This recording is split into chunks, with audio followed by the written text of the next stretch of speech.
Well, today I've got John Blore with me, the owner of Belmont Station.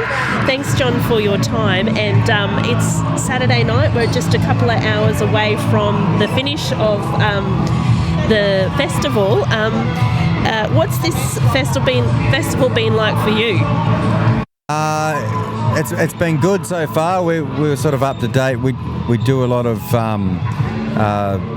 roadworks and that sort of thing to help Greg and Lucas and the rest of the organisers get the festival ready or to improve it each year to make it better for the patrons. So it's great supplementary income for us for the civil works, but it's also busy, stressful time as well because you take the work on top of what you're already doing and try and fit it in when you can. But this year we were sort of running on schedule, so that's good. But it's always a pretty anxious time.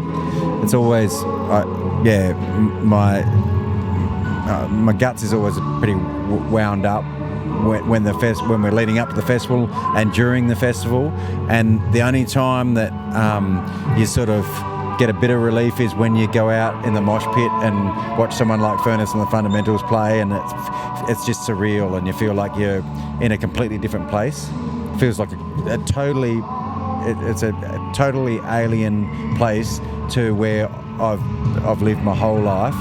And I was mustering sheep in this paddock on a Pee-wee 50 when I was 5 years old, and then when you stand out I like standing in the crowd and looking at people's smiling faces and then talking to them and asking them where they're from and if they're having a good time and that sort of thing. I get a kick out of that. And then outside of that time, it's probably just a bit of anxiety, really.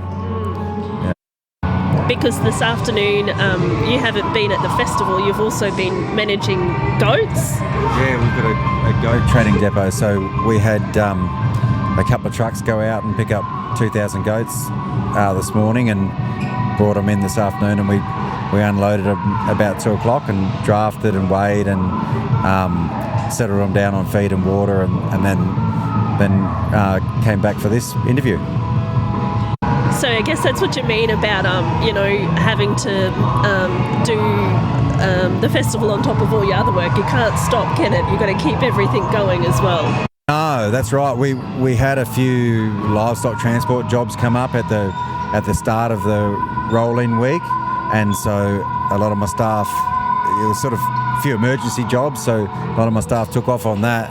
So I was on the water truck till about 1 a.m. most nights, and then we're trying to sort of transition from running merino sheep to Dorber sheep. So an opportunity came up to buy a few Dorber sheep, and they came in Wednesday night. So we unloaded them at about 2 a.m. Wednesday night, and then we were back, watering Thursday, and but after Thursday things calmed down pretty well. So are you the main person who looks after watering all the roads here then? They don't contract it out to someone else? No, we've got a couple of trucks and some earth moving gear and that sort of thing. So in past years, sometimes the bash staff have used the trucks, and when I've had less staff, but this year we've had quite a few new staff come on board, which is great because we've been understaffed for a couple of years. And in regional areas, good staff are really hard to find, and we've had some great staff come along, so we've picked them up. And then when the bash guys said, what do you want to do? Do you want us to run the water trucks, or do you want to do it? I was like, oh no, I've got heaps of people at the moment, we'll do it. And then, just everything comes at once, so if it rains, it pours, Yeah. But that's just how you just deal with it. Do you think some of the extra staff has become as a result of the festival? Like, the festival happening has helped with you getting more staff? Like, is there any correlation? No, I don't think so. Look, we've had some great volunteers over the years come in first couple of years when we did the wood sales. We had free camping for anyone who wanted to come and stay with us, and then we'd pay them to help us bag the wood and distribute the wood and that sort of thing. And we've made some really good friends out of that come back every year now, just for companion, like, you know. Yeah, friendship. Yeah, even though we're not, just mateship, and they're really great people. So, but the new staff we've had have just come along because of the opportunity to the diverse work that we do. So we do, you know, we can spend days mustering livestock and drafting livestock, or drive trucks, or do earth moving work, sinking dams, cleaning out dams, building roads. We do like greater maintenance, like the road maintenance in the wind farm. You know, so there's always something different to do. Tell me a little bit about Belmont Station. I don't know anything about it. How big is it, and how long has it been in your family? So Dad bought Belmont in 1981 when I was 2. He originally came from around Tibooburra, and when he bought Belmont, so some people might disagree with me, but I'd say a living area around Broken Hill is about 100,000 acres. If you've got 100,000 acres, then you can make a living and have a family, and then there's a future for your kids, you know, if they want to work on the station and that sort of thing. And we had 83,000 acres with some probably 30,000 acres of pretty hard hills in that. So Dad struggled for quite a while until about year 2000, when he bought out a neighbour with an additional 40,000 acres, and it made Belmont into a more sustainable size area to run a merino sheep enterprise he used to run. And so I never looked at Belmont as a possibility to come back and work on. So I was looking at going to uni and doing something, or doing outside work, which I did. I went to uni and failed, and then came home and went contract mastering and crutching sheep, and then kangaroo shooting, and then goat harvesting. Yeah. And now hosting festivals. Yeah. So that just came out of the blue, and it was a no-brainer, and we're just really lucky that they approached us. Yeah, and I think anyone else would have done the same thing. So there's no genius on our part involved in it. It was more right place at the right time, we are blessed to be able to, you know, a lot of people say, you know, it's the best life you can have living on a station, even though there's really hard times, you know, like 2017 to 2022, pretty well the place was destocked.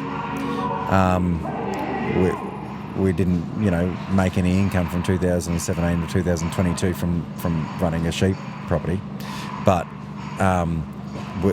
you could say we got the best of both worlds here, because we're so close to Broken Hill, which is it's a huge centre for regional. You know, when I was a kid, I didn't realise how good Broken Hill was. It's like a city in the middle of nowhere, you know, and mining's done that.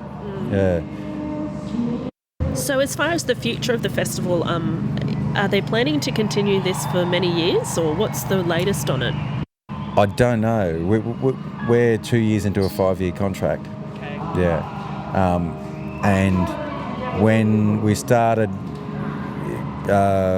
we didn't know how it was going to go. So looking at how it's gone, you know, this year compared to other festivals around Australia, you would say that the future looks really good. And I guess it depends on the Donovan family and their supporters, like their crew, you know, Lucas Trey and Event Safety Services, and you know, they couldn't do it. You know, it needs a combination of people to get something like this going, and they struck the right combination. That's why they were successful in Birdsville, and then they came here and were successful. So it just depends on how long they want to keep doing it, because it must take a fair bit out of you. Yeah. What happens, how much are you involved with it, or is it pretty much hands off? Like, do they, is the relationship pretty bedded, or like? They could do this event without me. Yeah. There's no question of that. Yeah, I've just helped a bit in that we already had civil construction experience with the building of the Silverton Wind Farm, and I had the machinery and the knowledge to build all the roads for them and make it a more accessible event at a pretty decent cost. Like, it wasn't an exorbitant cost for Greg to do it, with us. Whereas if you went and tried to do the roads that we've done here and got a civil contractor in and got road bays brought out from Broken Hill and that sort of thing, I think you'd be looking at 3 times the cost. So in that way it worked good, but even if I wasn't even here and they did nothing but the odd bit of grading and that, it'd still be a good event, I think. Yeah. It's they could replicate what they did at Birdsville here quite easily, and it's still more accessible because it's bitumen road almost all the way here, and it's not as far from Melbourne and Sydney. So that's been the key to it. Yeah. Still feels very remote out here. Yeah. This festival, have you had a chance to go to any of the music, and has it been a favourite? March, Furnace and the Fundamentals. I missed their first night because we were drafting goats and unloading sheep, but they're definitely my favourite act. So I saw them on Thursday night. Yeah. But the Living End were great too, and Chocolate Starfish is on now, is one of my favourites as well. Yeah. So yeah. And what about the family? Do they come down here at all, and the kids and play? I see there's a sand pit, and it's so many activities. It's a very family-friendly kind of environment, which is amazing. Do they come down here, or are they back? They're here. We've got our own campsite, and we knocked up a shower and toilet set up at our campsite, and then we have our family and friends come, and it's a good get together. But I'm probably not there all the time. I'm sort of running in and out, but the family and friends have a great time. Okay. And I was curious, the composting toilets, where does all of the black waste go? Just about 300 metres over the flat there, so that when a wheelie bin's full, the volunteers will pull it out and tech screw the top down, and it'll stay there in the same spot for 12 months. And after 12 months, a full wheelie bin is down to about 6 or 8 inches of composted waste, and it just gets tipped out in a pile. Yeah. And sifted through by the volunteers to make sure that there's no undies or iPhones or $50 notes in there, or non things that you don't want to. Yeah. And wow. Is it quite green over there? Well, no, it hasn't seemed to have made any difference. Yeah. Even, it's been going for what? It was 21 the first year that it happened, when there was... 21 was postponed because of COVID. So we did April in 22 and August in 22. And in between that we had Mad Max come and film Furiosa. Really? And use this site as a unit base. So not much change or impact with the composting toilets yet. Still to be seen if it's going to be. Great though, yeah. So what they did do here different from Birdsville was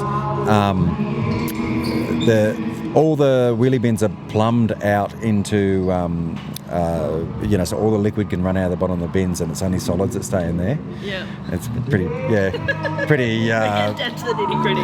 Yeah, pretty gritty, bloody content. But in Birdsville, they used to have it drain into IBC pods and pump it out and cart it into Birdsville to the waste disposal plant.